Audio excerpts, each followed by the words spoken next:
이번 시간에 학습할 학습 목표와 학습 내용을 확인해 보세요.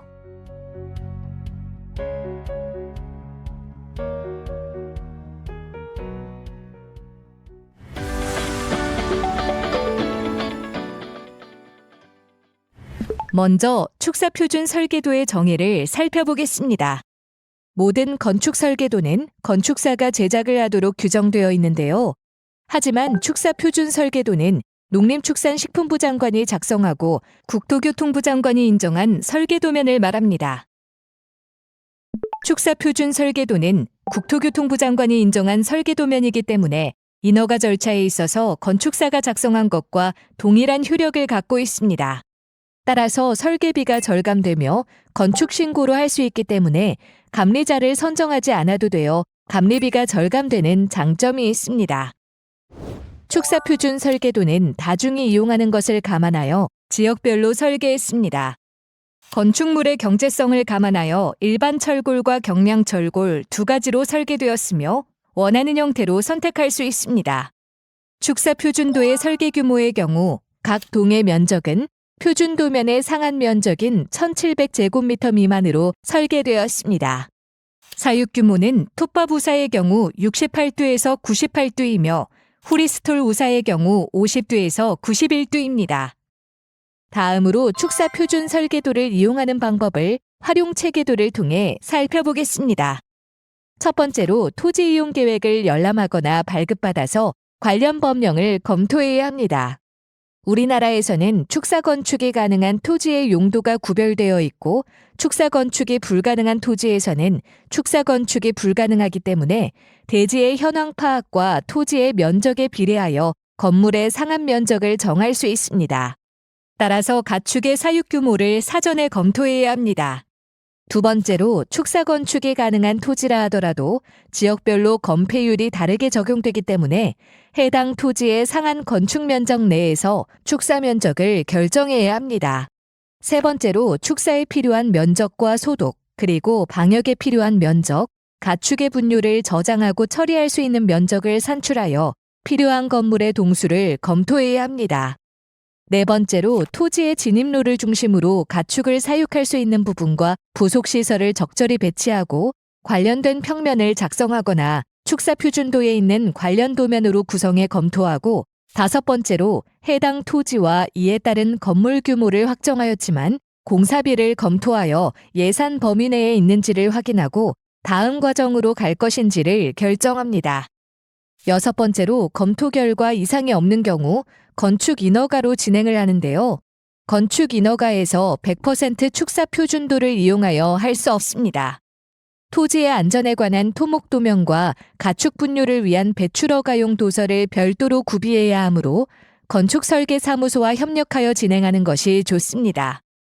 이후의 진행 과정은 건축행정에 관한 사항이므로 허가권자와 건축설계사무소에서 진행할 내용입니다. 중요한 것은 건축 허가를 받고 진행하는 과정에서 변경되는 사항이 축사 표준도와 상이할 경우 허가권자와 협의 후 진행해야 합니다.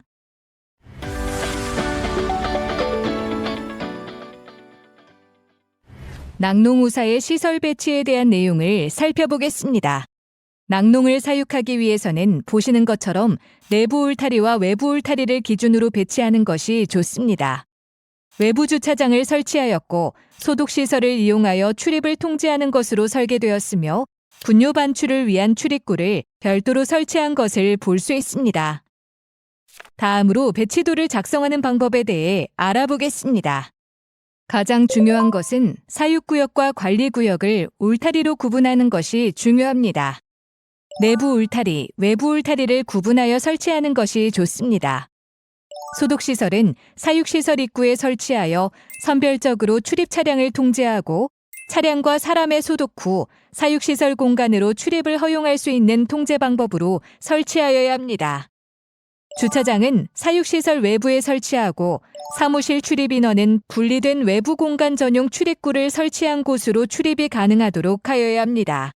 사무인원이 사육공간으로 이동할 경우에는 대인 소독기를 거친 후 사육공간으로 출입합니다. 계류장은 외부에서 유입되는 소의 질병 여부를 관찰하기 위하여 설치하는 시설로서 사육시설 내에 설치하지만 별도로 운영하여야 합니다. 사료 저장 및 배합 창고는 사육시설 내에 설치하여 외부에서 투입된 사료를 내부에서 반출하여 사용할 수 있는 투입과 반출을 위한 출입구를 분리하여 운영하여야 합니다. 출하대는 사육된 소의 반출을 위한 시설로서 반출을 위한 차량은 사육시설로 들어올 수 없도록 외부에 정차하고 내부에 설치된 출하대를 이용하여 출하할 수 있도록 하여야 합니다. 차규실 및 원유 저장고의 위치는 차규 우에 접근이 용이한 곳에 위치하여야 하지만 원유 탱크 차량은 외부에 정차하고 파이프라인을 통해 차규실에 설치된 냉각 탱크와 연결하는 시설을 설치하여야 합니다. 가축 분뇨 저장 및 처리 시설은 후리스톨 우사의 경우 톱밥 우사와 달리 액비 탱크가 있게 됩니다. 액비 탱크의 저장 기간을 고려하여 충분한 용량을 설치하여야 하며 반출을 위한 출입구를 별도로 설치하는 것을 권장합니다. 폐사축 보관 및 처리 시설은 분뇨 저장고 인접 배치하여 분뇨 반출을 위한 출입구로 반출이 될 수 있도록 설치합니다. 건초 창고 및 물품 창고는 사육시설 내에 위치하고 외부 투입, 내부 반출할 수 있는 출입구를 분리하여 설치하여야 합니다. 기타 자세한 내용은 축사건축 핸드북을 참고하시기 바랍니다. 낙농 축사표준 설계도 중 설계 종류와 조건에 대해 살펴보겠습니다. 톱밥우사는 톱밥우상과 채식장, 사조로 구성되며 가변형으로 설계되었습니다. 후리스톨 우사는 우상과 소 이동 통로, 사조로 구성되며 최소 규모, 최대 규모 두 종으로 설계되었습니다. 로봇 차규실은 로봇 메이커에 따라서 차이가 있으므로 두 종으로 구분하여 설계되었습니다. 설계 조건을 살펴보면 하중 조건은 지역별 하중 조건을 적용해서 6종으로 구조 설계를 하였고 대지 조건은 평지로 가정하여 설계하였습니다. 단 예외사항이 있는데요. 토지의 안전을 위한 설계인 토목 설계와 가축 분뇨의 저장 및 처리를 위한 환경 설계, 그리고 가축의 질병 예방을 위한 차량 소독 시설 등은 설계에서 제외하였습니다. 다음으로는 톱밥우사의 설계입니다. 사육 밀도는 축산법 시행규칙에 따라 한 마리당 16.5제곱미터를 적용합니다. 사육 가능 규모는 최소 규모 68두, 최대 규모 98두까지 키울 수 있는 축사입니다. 실 사육 면적은 우상과 채식장, 사조를 포함하여 1260제곱미터에서 1820제곱미터입니다. 분뇨 수거 방식은 일괄 수거 방식으로 로다 또는 트랙터를 이용하는 장비 수거 방식이며 수거된 분뇨는 분뇨 저장 및 처리 시설로 이동하게 됩니다. 환기 방식은 용마루 배기구를 필요로 하는 자연환기 방식입니다. 다음으로는 후리스톨 우사의 설계입니다. 사육 밀도는 축산법 시행규칙에 따라 한 마리당 8.3제곱미터 또는 우상의 개수를 적용합니다. 우상의 개수가 최소 규모의 경우 50두, 최대 규모의 경우 91두까지 사육할 수 있는 규모입니다. 실 사육 면적은 우상과 소 이동 통로, 사조를 포함하여 645제곱미터에서 1075제곱미터입니다. 분뇨 수거 방식은 소 이동 통로에 설치된 스크래퍼를 이용하여 액비 저장조로 이동하게 됩니다. 환기 방식은 용마루 배기구를 필요로 하는 자연환기 방식입니다. 설계의 가변 범위를 살펴보면 톱밥우사의 길이는 최소 45m에서 최대 60m까지 가변 범위가 설정되었습니다. 기본 모듈은 5m씩 증가되어 최대 범위까지 사용할 수 있는 설계입니다. 톱밥우사의 폭은 처마의 길이를 가변하여 최소 28m, 29m, 31m의 세 종으로 구분하였습니다. 후리스톨 우사의 길이는 최소 30m, 최대 50m의 두 종으로 설계되었으며 축사의 폭은 28m로 설계가 되었습니다. 구조재료는 톱밥우사와 후리스톨 우사가 동일하게 H빔 구조재와 PEB 구조재 두 종으로 구분하였으며 하중 조건은 전국을 케이스-1A부터 케이스-3B까지 6개 지역으로 구분하여 구조재의 크기를 적용하였습니다. 해당 지역별 구조재의 치수를 확인하고 사용하여야 합니다.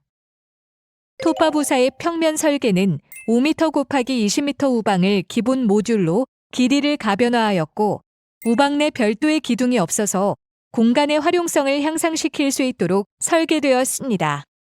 처마의 길이는 최소 1m에서 최대 3m까지 가변하여 건물의 폭을 최대 31m까지 적용된 형태이며 채식장의 폭은 3m로서 우방의 톱밥의 사용기간 상향 효과를 기대해 볼 수 있으며 소의 이동 통로로 사용하여 차규실로 이동 시 차규 대기장 역할을 할 수 있도록 구성되었습니다.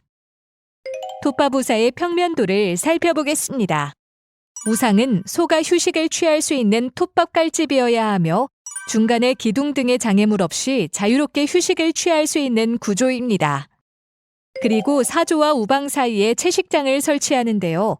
채식장은 차규실로 이동하는 이동 통로로 이용할 수 있고 채식 활동을 할 때 분뇨의 양이 많이 발생되므로 채식장에서 발생되는 분뇨만 수거하여 톱밥 우상의 사용기간을 늘릴 수 있도록 설계가 되었습니다. 사조가 설치되는 작업 통로의 폭은 5m를 적용하였습니다. 사조에 건초를 쌓아두고 무제한 급여를 하거나 TMF 급여를 할 수 있는 공간을 확보하였습니다. 후리스톨 우사의 평면 설계에 대하여 알아보겠습니다.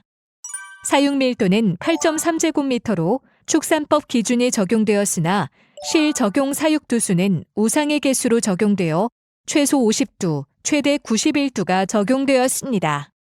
우사는 최소 규모의 건물폭 21.5m, 건물 길이 30m, 면적은 444.75제곱미터이며 최대 규모의 건물폭 21.5m, 건물 길이 50m, 면적은 744.75제곱미터의 두 종으로 설계되었습니다.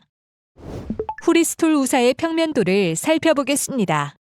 개별 우상을 이용하여 휴식과 채식이 분리되고 소의 이동 통로를 이용하여 운동할 수 있는 공간을 확보할 수 있습니다. 개별 우방의 크기는 폭 1.2m 이상, 길이 2.6m 이상 확보 가능하나 적용은 1.8m가 적용되었습니다. 우상의 폭은 체중별 폭을 최소 1m 이상, 최대 1.3m까지 조절하여 설치해야 합니다. 그리고 우상의 길이는 소의 꼬리 부분이 우상 위로 올라가지 않도록 설치해야 하는데요. 이때 우상의 가슴바지의 위치를 이용하여 우상의 길이를 조정 후 설치해야 합니다. 소의 꼬리 부분이 우상으로 올라갈 경우 분뇨로 인하여 우상의 끝부분이 오염될 수 있으므로 주의하여 설치하여야 합니다. 우상의 치수는 배열을 기준으로 적용해야 하는데요.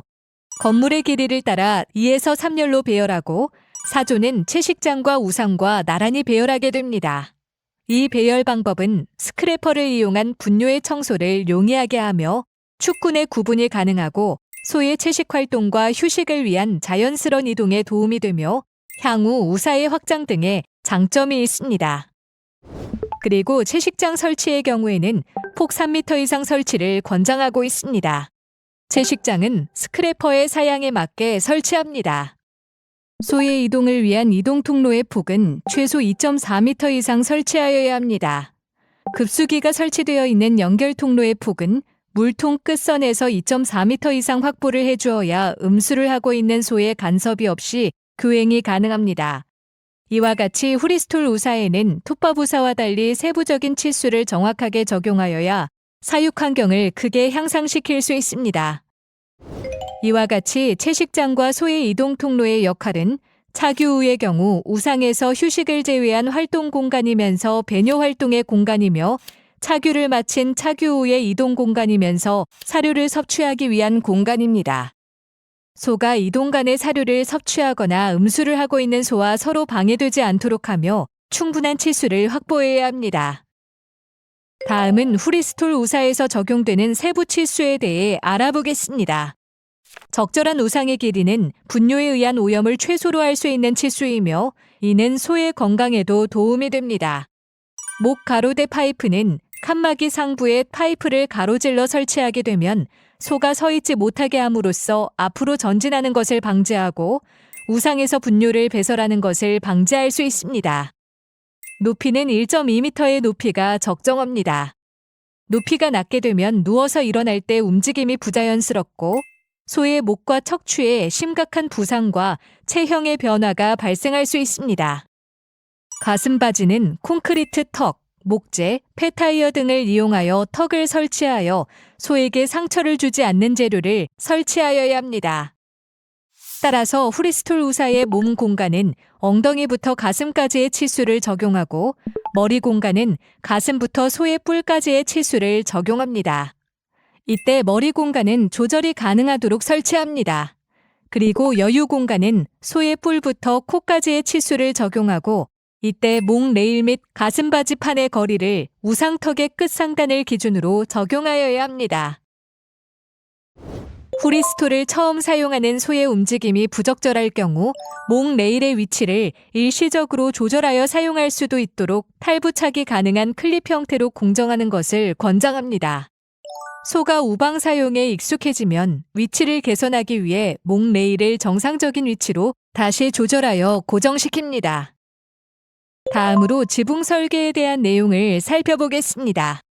지붕은 자연 채광을 얻을 수 있게 설계되어 있는데요. 가장 좋은 방법은 개폐식 지붕을 설치하여 자연 채광을 얻을 수 있는 것이 가장 좋은 방법이며 투과율이 좋은 채광제를 이용하여 적정한 그늘과 자연 채광을 우산으로 유입시켜 사육할 것을 권합니다. 지붕 평면도를 보면서 설명드리겠습니다. 첫 번째 도면은 채광창과 강판을 교대로 배치하여 균일한 채광을 얻을 수 있는 장점이 있습니다. 두 번째 도면은 채광창을 중앙에 배치하여 동절기 북쪽 우방에 많은 햇볕을 얻을 수 있는 반면 여름철 직사광선은 중앙 통로에 있게 되기 때문에 동절기와 하절기에 다 유용한 채광 방법입니다.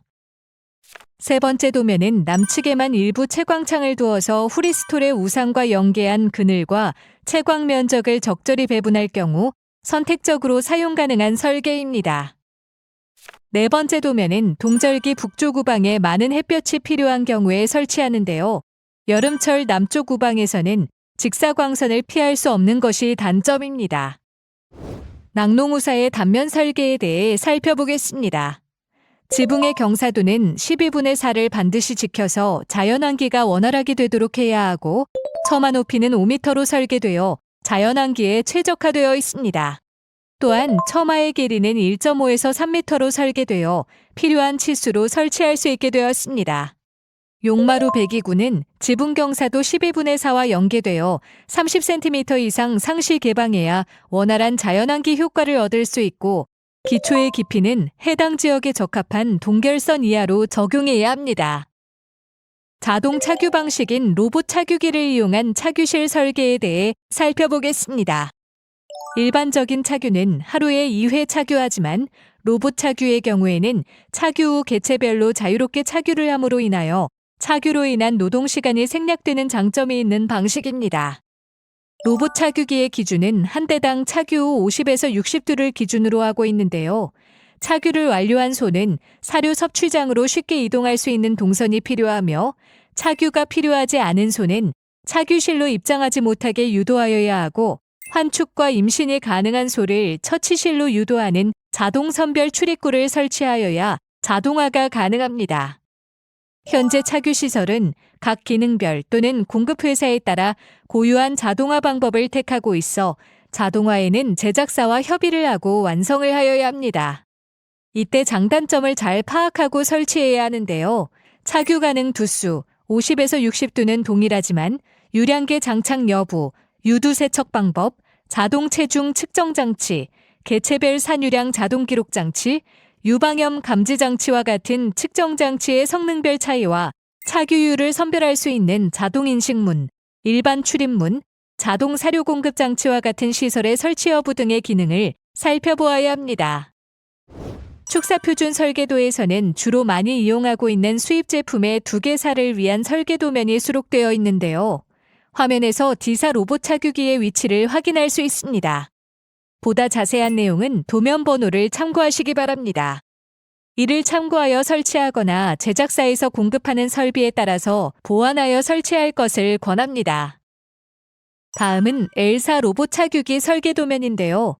이를 참고하여 설치하거나 제작사에서 공급하는 설비에 따라 보완하여 설치할 것을 권장합니다.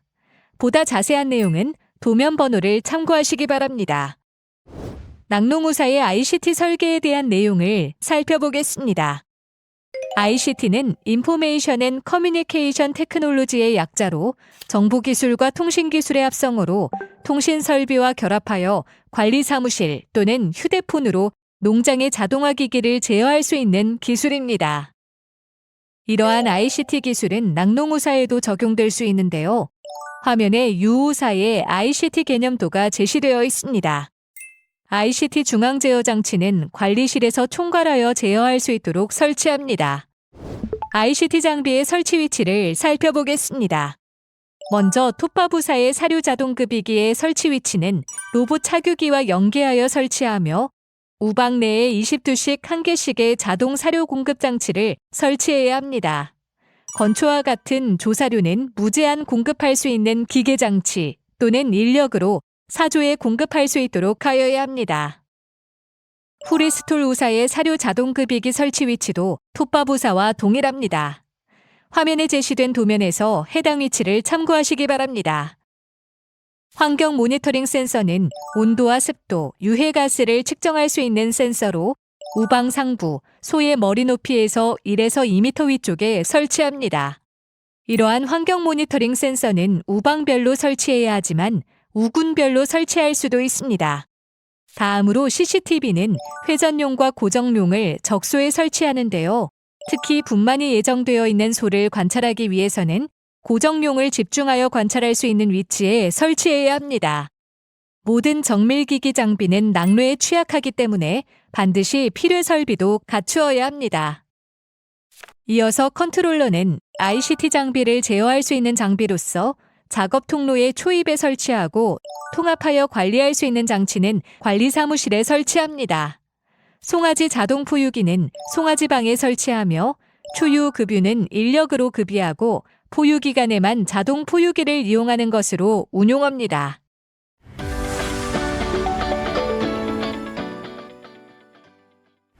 지금부터 농협축산정보센터의 자료실 이용 방법에 대해 살펴보겠습니다.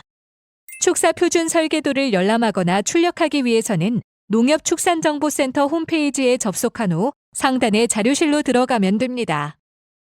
자료실에서 축사 표준 설계도 항목을 선택하고 낙농을 선택하면 축사 표준 설계도 전부를 열람하거나 내려받기를 할 수 있습니다. 도면은 건축 도면과 구조 도면, 기계 설비 도면, 전기, 통신, 소방 도면으로 구분하여 전 도면이 수록되어 있습니다. 톱밥 우사는 가변형으로 설계되어 기본 모듈을 활용해 조합할 수 있습니다. 기본 모듈이 5m 곱하기 20m인데요. 최소 규모인 건물의 길이 45m와 최대 규모 65m의 두 종으로 설계 도면이 구성되어 기본 모듈을 증가하여 최대 규모까지 원하는 규모로 적용할 수 있습니다. 면적 구성표를 보면 평면의 형태는 폭이 28m, 29m, 31m의 세 가지 형태로 구분하여 작성되었습니다. 가변 범위의 면적은 최소 1125제곱미터, 1250제곱미터, 1375제곱미터, 1500제곱미터, 그리고 최대 1625제곱미터까지 적용될 수 있도록 하였으며 도면은 최소 범위와 최대 범위로 구분하여 작성되었습니다. 도면은 최소 규모와 최대 규모의 두 종이 제작되어 있는데요. 제시된 평면도는 톱밥 우사 최소 규모 평면도입니다. 자세한 내용은 도면 번호를 참고해 확인해 보시기 바랍니다. 그리고 최대 규모인 톱밥 우사 평면도 확인할 수 있습니다. 자세한 내용은 도면 번호를 참고해 확인해 보시기 바랍니다. 후리스톨 우사 도면도 최소 규모와 최대 규모의 두 종이 제작되어 있는데요. 제시된 평면도는 후리스톨 우사 최소 규모 평면도입니다. 자세한 내용은 도면 번호를 참고해 확인해 보시기 바랍니다. 그리고 최대 규모인 후리스톨 우사 평면도 확인할 수 있습니다. 자세한 내용은 도면 번호를 참고해 확인해 보시기 바랍니다. 제시된 도면은 인면도인데요. 인면도에 표기된 마감 재료는 사용자 임의로 변경할 수 있습니다. 제시된 도면은 단면도인데요. 단면도에는 건물의 높이와 지붕 경사도가 표기되어 있습니다. 건물의 기초는 지역별 동결선을 지켜서 설치해야 합니다. 제시된 도면은 철골 구조 도면입니다. 평면도에는 부재의 부호가 표기되어 있는데요. 아래의 표에서는 부재의 치수가 표기되어 있는데 이 부재의 치수는 지역별로 달리 계산되었기 때문에 지역별 하중 조건에 적합한 구조 재료를 선택해 적용해야 합니다. 축사표준 설계도는 전국에서 적용이 가능하도록 6개의 지역으로 구분하여 지역별 적설하중, 풍하중, 지진하중을 구분하여 적용할 수 있도록 하였습니다. 이와 같이 지역별 하중 조건이 다르게 적용되어 있기 때문에 지역에 맞는 하중 조건을 선택해 적용해야 합니다. 제시된 도면은 콘크리트 구조 도면으로 마찬가지로 부재의 치수가 표기되어 있습니다. 콘크리트 구조재의 크기는 전국이 동일하게 적용되지만 기초의 크기는 집안의 조건에 따라 다르게 적용되어야 하는 점 기억하시기 바랍니다. 다음으로 제시된 도면은 기계설비 도면인데요. 기계설비 도면에는 급수와 관련된 도면이 표기됩니다. 기계설비 도면을 참고하여 설치 또는 별도의 도면을 추가하여 작업한 것을 적용할 수 있습니다. 마지막으로 살펴볼 도면은 전기설비 도면입니다. 전기설비 도면은 전열, 전등, 필외설비, ICT와 연관된 통신 도면으로 구성되어 있는데요. 전기설비 도면도 기계설비 도면과 마찬가지로 참고하여 설치를 하거나 별도의 도면을 추가하여 작업한 것을 적용할 수 있습니다.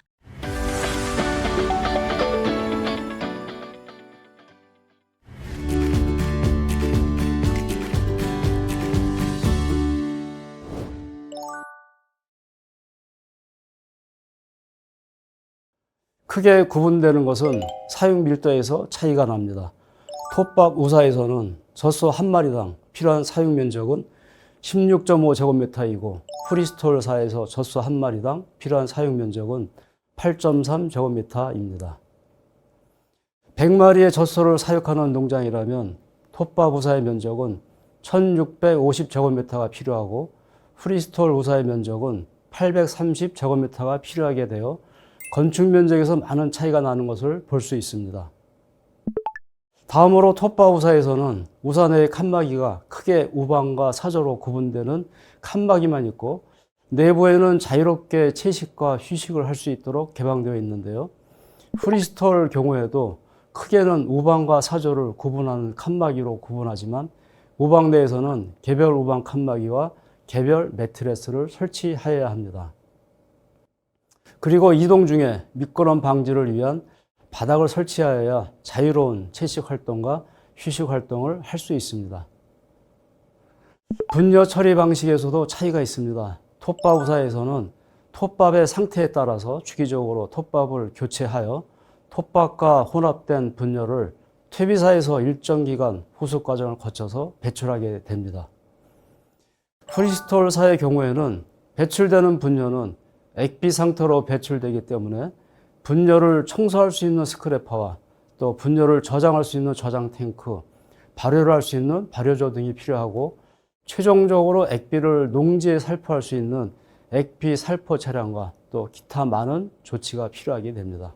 결론적으로 톱밥 우사와 프리스톨 우사를 비교하여 선택하는 조건으로는 분뇨의 처리 방식을 결정하고 우사 형태를 결정하여야 한다고 말씀드릴 수 있습니다. 즉 생산성과 유지관리를 비교해서 어떤 방식이 유리한지, 내게 맞는 방식이 어떤 방식인지 검토하고 선택하여야 합니다. 이번 시간에 학습한 내용을 정리해 볼까요?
이것으로 축사표준 설계도, 낙농에 대한 학습을 마치겠습니다.